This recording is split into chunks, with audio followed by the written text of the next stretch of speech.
So in this last video of the theoretical section, I would like to discuss with you a topic which has often been underestimated by many players, including myself, until I started to pay more attention to it.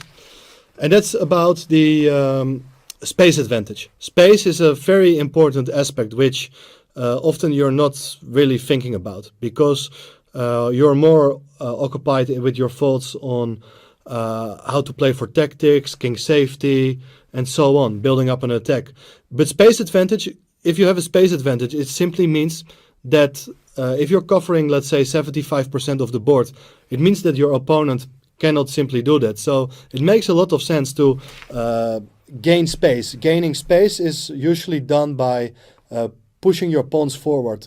Those pawns, they can actually restrict the mobility of your enemy's pieces, but also at the same time they facilitate your own pieces of finding nice squares, and from those nice squares on you can actually look for new ways of building up an attack. So space advantage is something I also made some mistakes with, but I also learned a great deal from it. I like to show you one game of amateur versus master. It's the game between world champion Magnus Carlsen against Enamul Hossain from Bangladesh, played in the Olympia 2016. And actually we're starting with a bit of a strange move order. And of course, when you see those moves with knight f3 and e3, you're not really expecting white to get a huge space advantage later on, but we will get to see what's happening actually.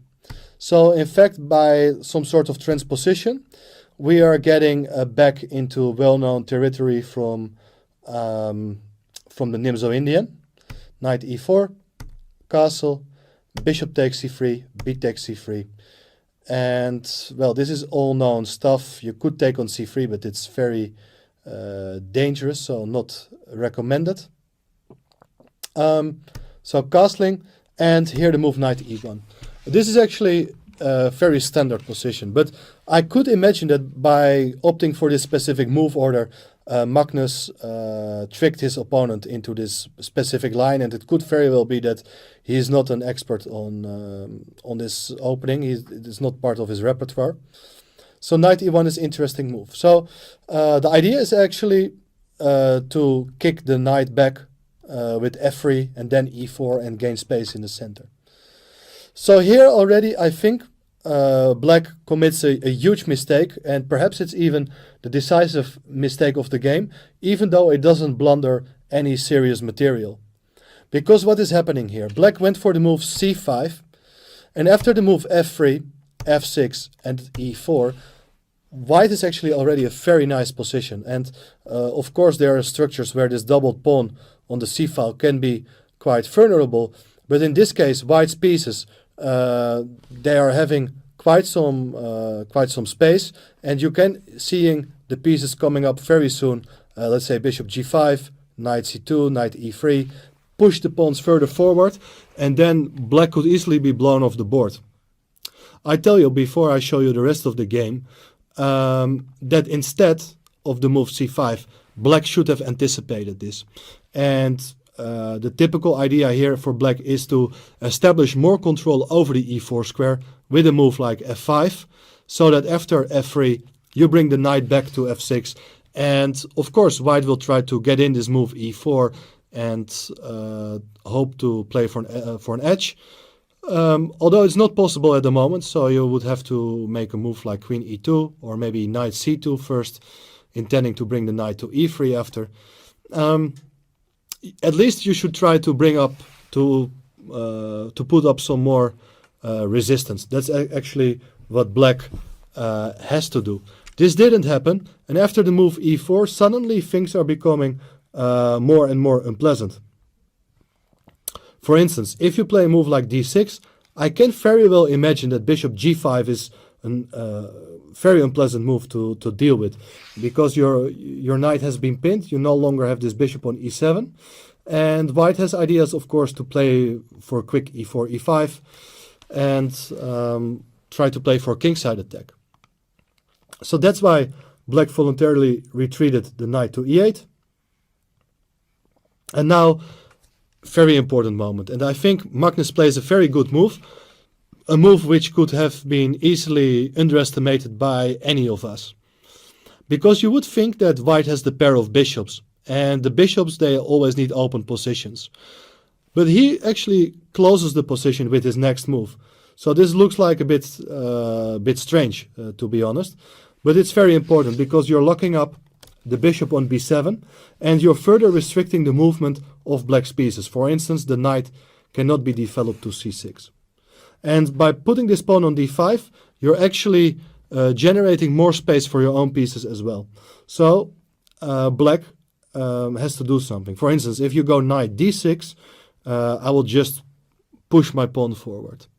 And this is unpleasant. I mean, knight d6 is a kind of thematical idea in some sort of similar lines where you could try to challenge the pawn on c4. But here, after e5, followed by f4, for instance, the queen is coming, the rook is coming, the knight can come to f3. So all those pieces are easily coming towards the black king. And that's actually all because white has been invited to grab this space in the center. So black went for the move d6. And now Carlsen comes up with a nice plan. Knight c2, knight d7, knight e3. Knight goes back to f6. And now Carlsen comes up with another interesting plan. He plays the move a4, pretending that he is going to provoke new weaknesses on the queen side. So black stops it with the move a5. Not sure that should have been too worrisome for black. But one of the key ideas for white is, and he is making use of his space advantage, is that he can play rook a2. Fantastic way of developing your rook without moving your bishop from c1. Very unique way of developing. Also, of course, you don't have to move the queen. And in this way, you're already done if you want to double rooks at a certain file.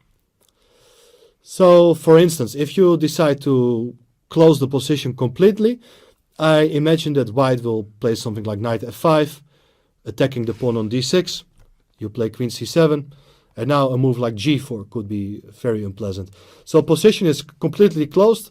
You could say that black has the good bishop because all the pawns are placed on dark squares, but he is suffering from a lack of space, and white is directing all his pieces towards the king side, and he will try to open up the position there, decide the game in his favor. Of course, still some work to be done, but definitely white is not risking anything, and he's deciding the course of the game.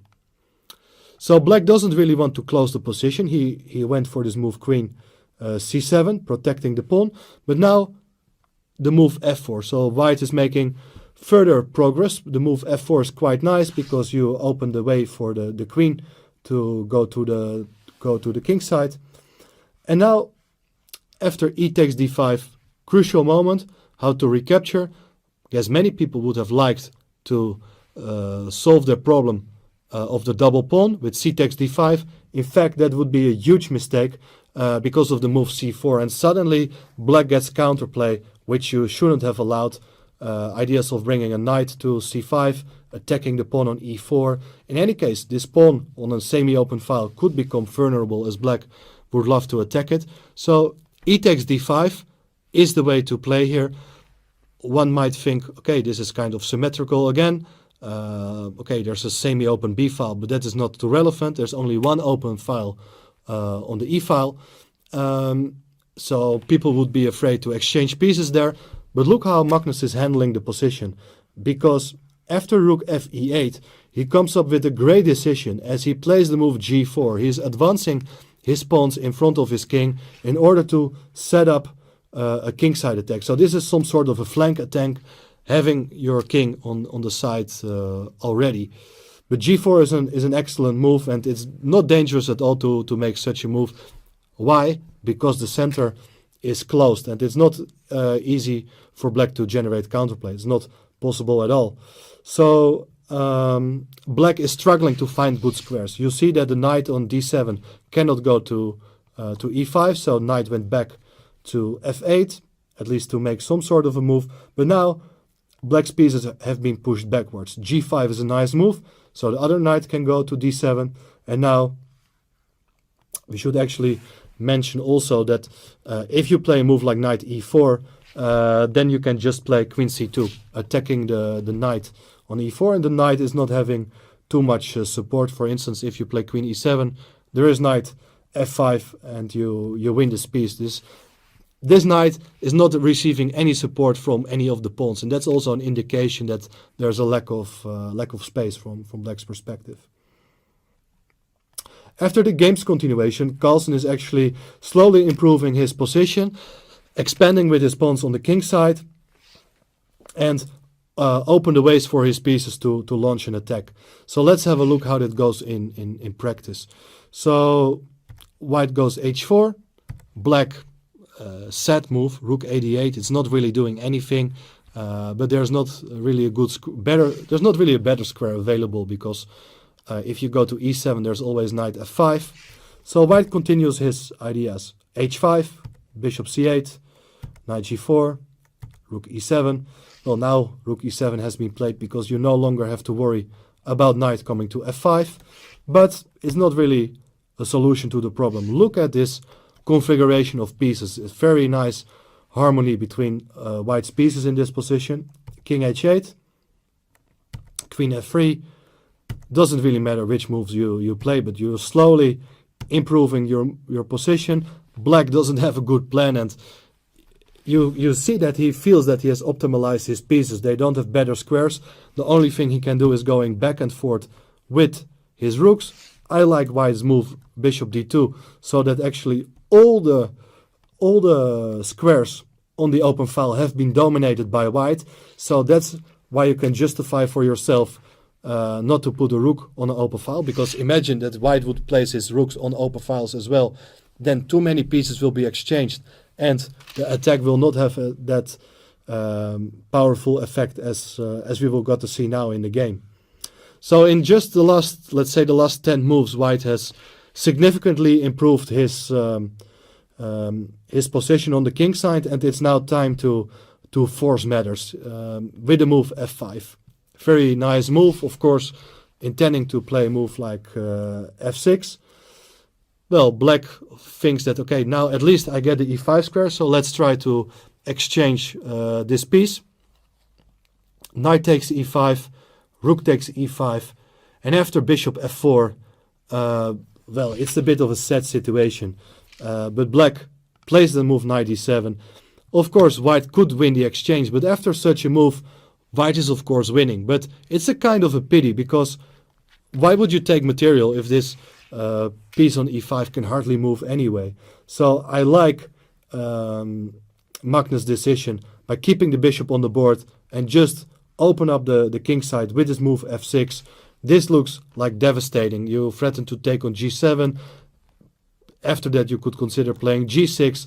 It's very unlikely that black is going to survive this. And well, after the move g6, he's trying to keep the position close. That would of course be the case after let's say a stupid move like h6. But h takes g6 is of course the way to play. After f takes g6, well, you cannot take with the h-pawn, because it will lead to checkmate on g7. So that is not possible. So you take with the f-pawn, but nevertheless you take on g6, and this is a fantastic blow. Look what happened, because if you take on g6, there is queen h3, king g8, and now the rook would be decisive on the second rank, with checkmate on h7 and h8 to follow. I like this configuration. You didn't have to make a single move with your king to get this rook into the attack. So wonderful positional domination by the world champ, and you see the importance of a space advantage. It enables your pieces to find the nicest squares. If the center is closed, you can even consider pushing your pawns in front of your king in order to gain more space, drive your opponent's pieces backwards, and that is just completely crushing. So wonderful technical performance by the world champ.